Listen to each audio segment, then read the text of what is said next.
Merci beaucoup, Jean-Marc. Merci, Jean-Marc.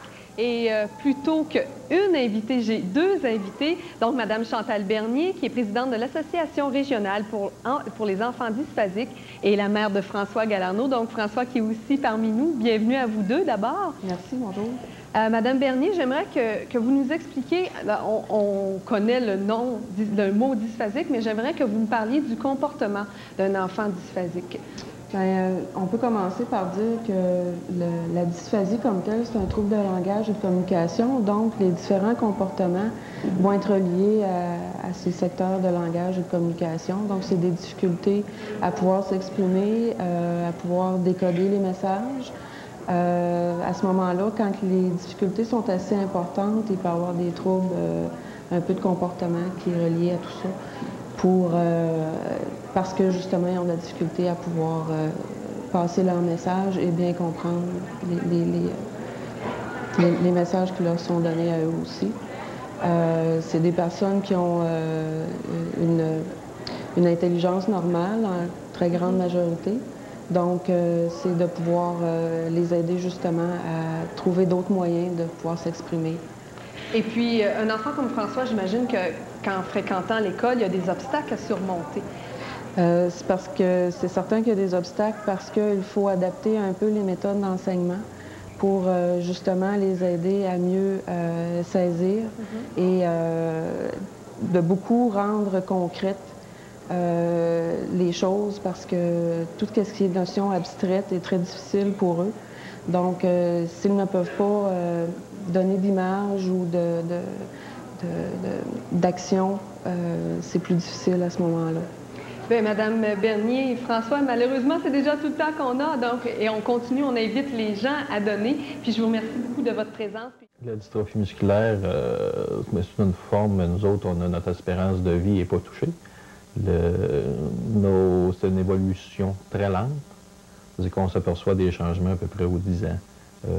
Mes parents, on a eu passé des tests, on avait quoi, je pense, à l'âge de 5 ans, qui se sont rendus compte qu'il y avait de quoi qui n'allait pas. Les déplacements à l'extérieur, mettons. Ça fait à peu près 10 ans, je me suis acheté un quadriporteur pour pouvoir me déplacer à l'extérieur parce que la marche était rendue plus difficile pour une longue distance. Fait que là, suite à ça, bien, ça prend un véhicule adapté pour transporter ce quadriporteur-là. Là, maintenant, depuis 2 ans, j'utilise vraiment seulement que mon fauteuil roulant. Fait que c'est encore d'autres changements. J'aurai des changements à faire à l'intérieur de ma maison, d'autres changements à faire pour mon véhicule automobile. Tous des changements qui viennent. On s'aperçoit des changements aux 10 ans environ. Là. Comme c'est ça, là 10 ans, je me promenais quand même assez à l'aise à l'intérieur d'une maison debout. Maintenant, c'est plus difficile. Avec l'association de la dystrophie musculaire, ils donnent un certain montant pour le quadriporteur. Mais l'entretien, après ça, c'est fini. Les batteries, une fois par année, s'il y a un moteur qui brise ou n'importe quoi. À ce moment-là, j'ai commencé à faire des demandes avec la ressource. Puis eux autres, ils payaient une partie des batteries annuellement.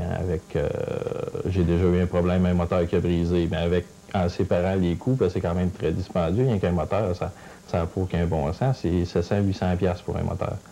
Fait qu'une partie, la dystrophie musculaire a payé une partie du moteur, l'autre partie a été payée par la ressource d'aide. Fait que c'est tous des coûts assez dispendieux. Si on n'a pas de ces organismes-là, on reste chez eux. On reste chez nous.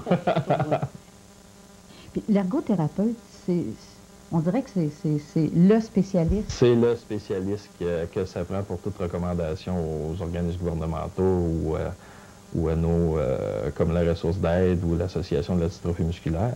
Si on a besoin d'un besoin, pour un peu sécurité, en fin de compte, si nous autres, moi je dis, bon, ben j'ai besoin de ça, puis l'ergothérapeute a dit, ben moi je pense pas, ce serait peut-être dangereux pour toi d'avoir ça, mais là, ça ne fonctionnera pas, là.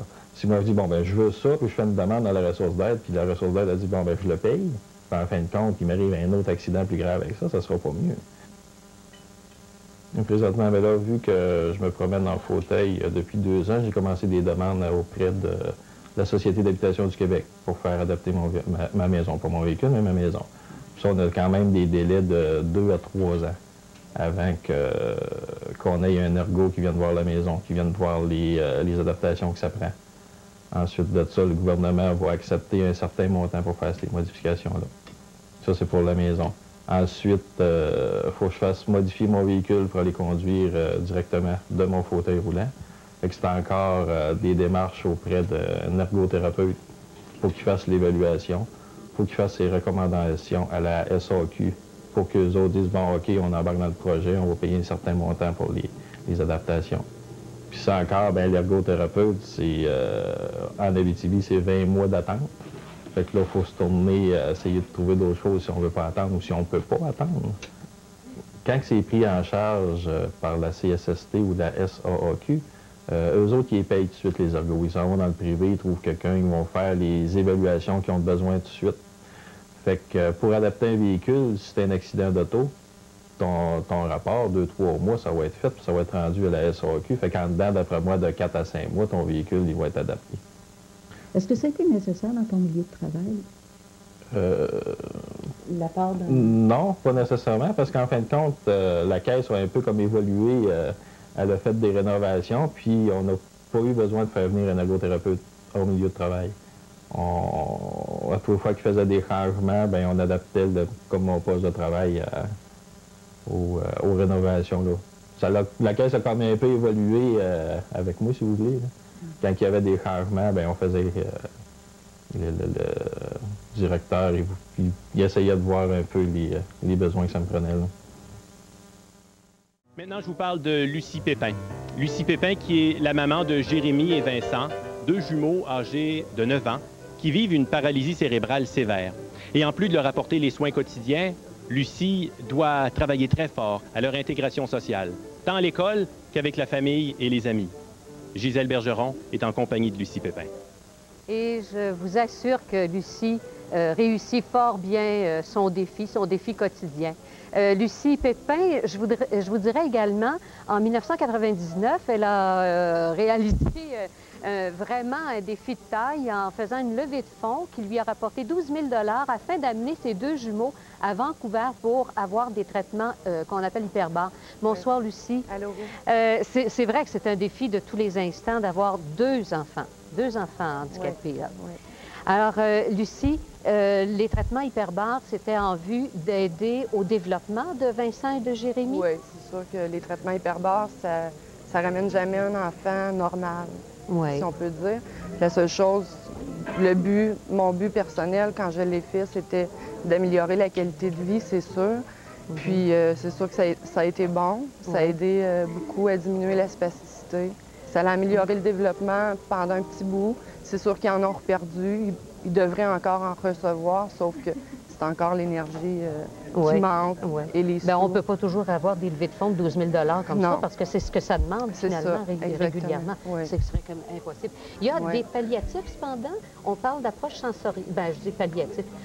D'approche sensorielle, notamment. Il y a beaucoup de choses à faire pour aider au développement des enfants.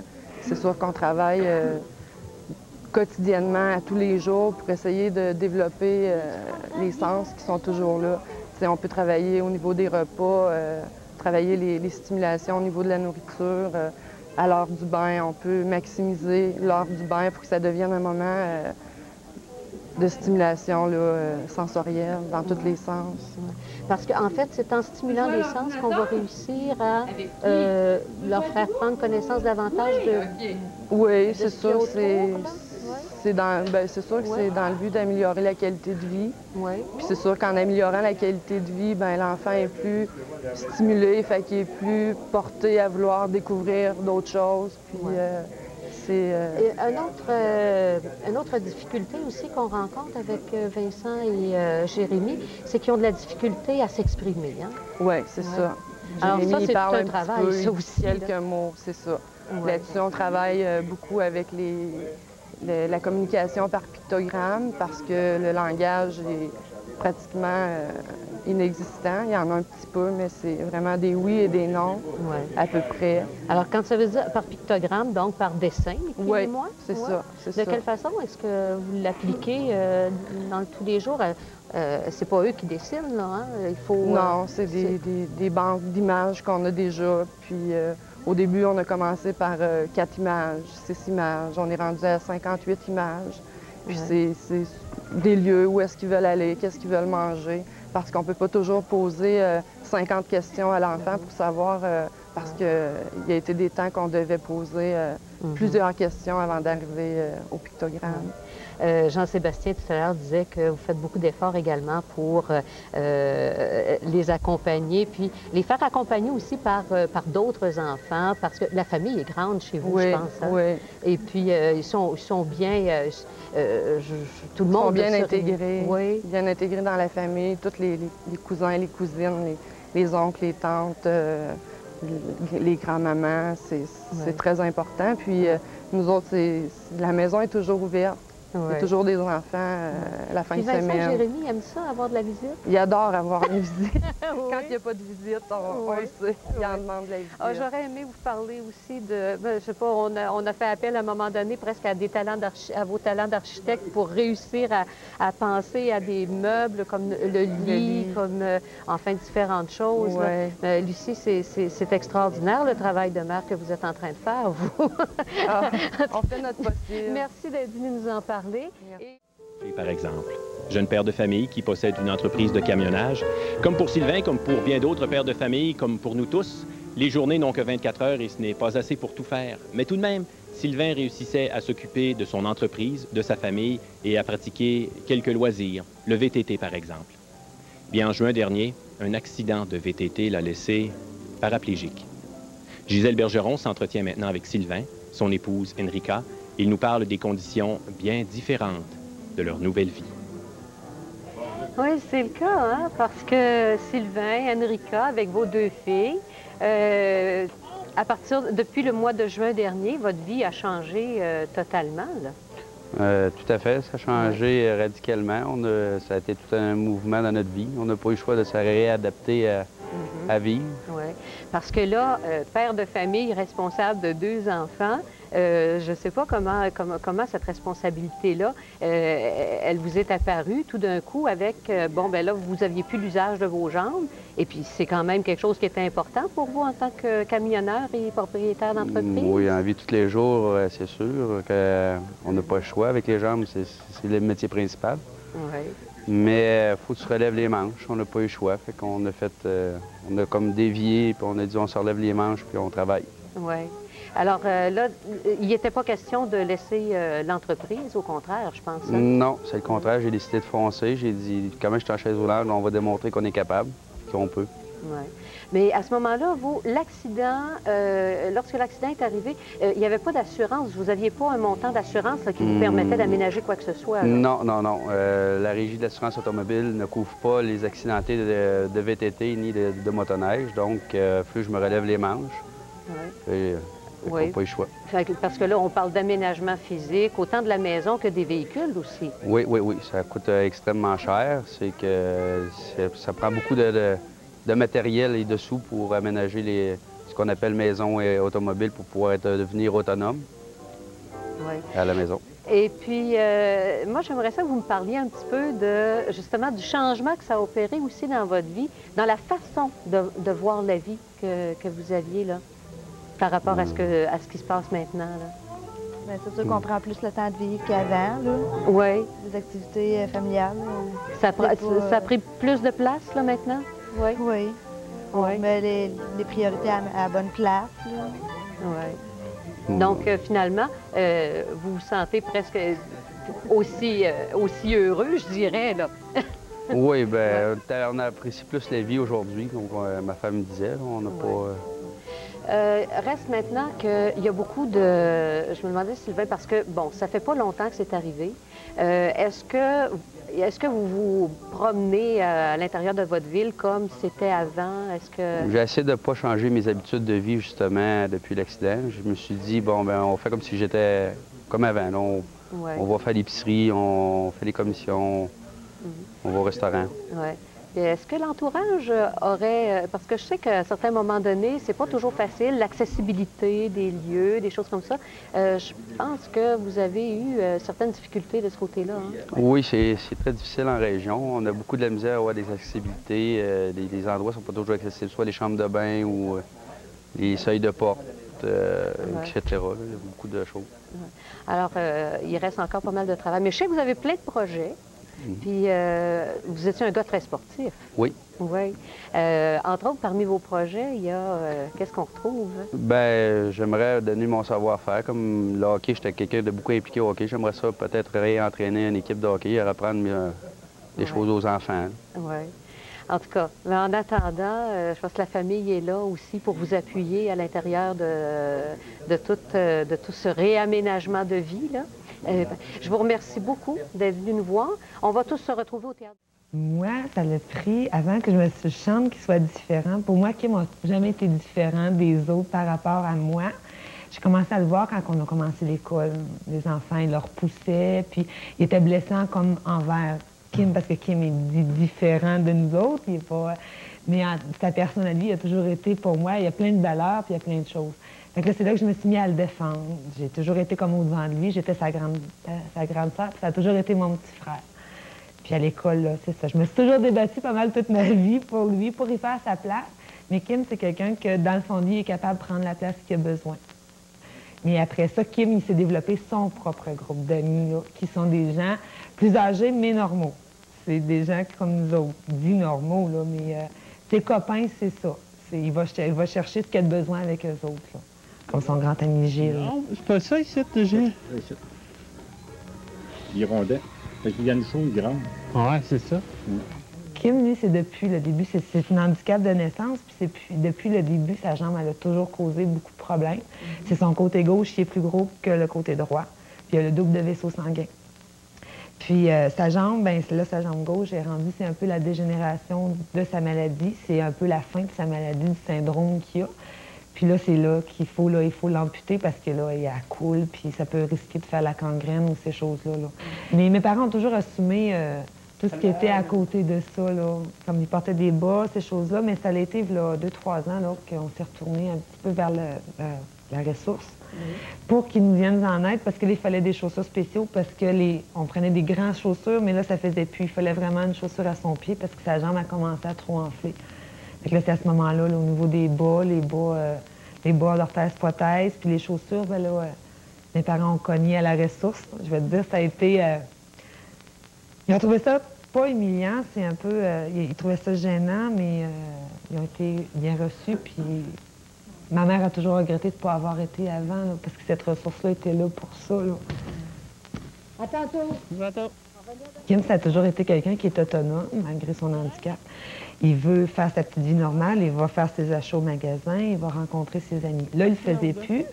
Puis ma mère, elle, a dit, qu'est-ce que je vais faire, là? Il manique, il ne peut pas continuer à vivre enfermé comme ça, là, chez nous, puis à ne pas pouvoir sortir. Fait que moi, j'ai dit, non, on va y acheter un quadriporteur. Ça, c'est là l'idée est partie. Fait que là, j'ai appelé Rémi. Rémi m'a expliqué un petit peu ce qu'en était pour les véhicules qui étaient motorisés. On avait des barrières. Première des choses, qui m'a une déficience intellectuelle. Puis aussi le manque de ressources. J'étais pressée dans le temps. Il fallait qu'il l'ait tout de suite, avant l'hiver, avant son amputation, pour qu'il s'habitue à vivre avec cet appareil-là, qu'il la connaisse. Fait que ce que j'ai fait, bien, Rémi, lui, on pouvait rencontrer des ergothérapeutes, ces choses-là, mais le délai, c'est presque, on ne peut pas y penser, c'est 1 an. Même plus que ça. Puis vu aussi la déficience intellectuelle de Kim, ça, c'est un autre problème. Fait que moi, ce que j'ai fait, c'est que je me suis revirée. Puis j'ai composé une petite lettre, j'ai fait une levée de fonds dans la ville de La Sarre où Kim y reste. Puis les gens ont très bien répondu parce qu'ils croyaient en mon projet. Puis moi, je croyais à ce que mon frère veuille embarquer sur ça parce que je l'ai essayé. C'est bien certain que moi, je n'aurais pas donné un outil pour que ce soit dangereux pour sa vie et pour la vie des gens là, autour de lui. Là. Mais c'est ça, là, il fallait rencontrer là, après ça l'ergothérapeute, puis ça aurait été trop long. Là, je ne pouvais pas m'embarquer là-dedans. Là. Ça pressait trop dans le temps, puis il fallait que mon frère ait une vie. Je voulais aussi qu'il ait une vie normale avant son amputation, parce qu'on ne sait pas ce qui va arriver. Là. On ne sait pas ce que l'avenir nous réserve. Fait que le petit temps que là, j'y donne, qui est heureux, ben, je pense que c'est ça qui est important. Kim en ville à La Sarre, c'est comme... C'est un peu, il fait partie de La Sarre, c'est pas une église, mais c'est une petite pièce, c'est un morceau du casse-tête que les gens sont habitués à rencontrer sur le trottoir, à rencontrer au magasin de disques, à rencontrer un peu partout dans la ville, là. Il est présent auprès de la communauté puis des gens, là. Puis il est toujours de bonne humeur, Kim. C'est un peu ça, là. là-dedans, là. Fait que les gens ont bien répondu. Puis moi, j'étais bien émue de ça. Il est fou, le gros colique. Je vais vous dire, ça a été beaucoup, beaucoup d'émotions de faire ce que j'ai fait, mais je tiens à remercier tous les gens qui m'ont encouragée à continuer, qui m'ont donné des sous, qui m'ont apporté leur aide de n'importe quelle façon. Mais c'est au nom de Kim et de moi, mais bon, je vais vous dire un gros, gros merci du fond du cœur. C'est tout.